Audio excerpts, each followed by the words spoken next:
Who won the debate now depends on who you ask. Many pundits saying that Tim Kaine was over-rehearsed, interrupted too much, and a major newspaper saying he, quote, was trying too hard. Steve Hayes, senior writer, Weekly Standard, Fox News contributor, scores it on his own now. Steve, good morning to you.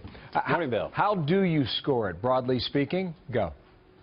Yeah, I think Mike Pence had a very strong night. The fact that he refused to take the debate time and time again as Tim Kaine clearly tried to get under his skin, tried to rattle him, tried to get him to respond.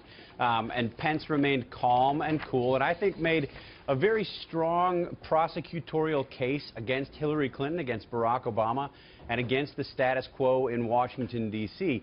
I do agree that Mike Pence was less comfortable defending Donald Trump. He didn't go out of his way many times to answer those attacks. I think that was part of their strategy going into this debate, was to not get sucked in to being on the defensive. And I think he did what a very good debater often does, which is receive the attack, respond with maybe a sentence or two, and then turn the attack on your opponent. He did it again and again and again, and I think it was very effective. I thought Kaine's strategy is what Hillary Clinton said a month ago. Make it a referendum on Donald Trump. That's what he came into that match last night. Does it change minds, Steve, when you consider there is another debate 4 days from now? Yeah, probably not. I think that was the strategy. I mean, it was interesting. It was as if in many respects, these two debaters were talking past one another, with Kaine making everything about Trump, trying to bring up Donald Trump quotes on a variety of issues, both policy and personal attacks.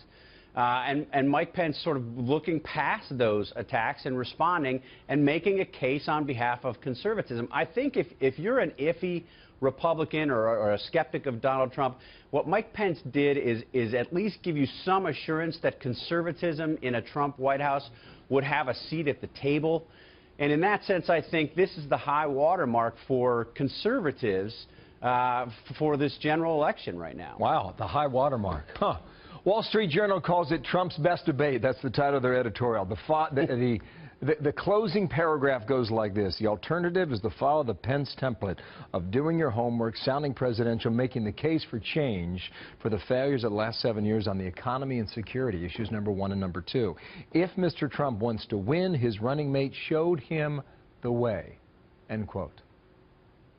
Yeah, I think that's right. I mean, I think this is sort of the template. Obviously, there's a big challenge for Donald Trump. He's not as conversant with on the issues as Mike Pence is. Pence has been working on these issues, thinking about these issues literally for decades. Trump is a relative newcomer to these things. It's hard to cram when your test, in effect, is the world and national security and domestic politics. So I think it's a bigger challenge for Trump, but in terms of the case for change, that's the strongest argument that Trump has.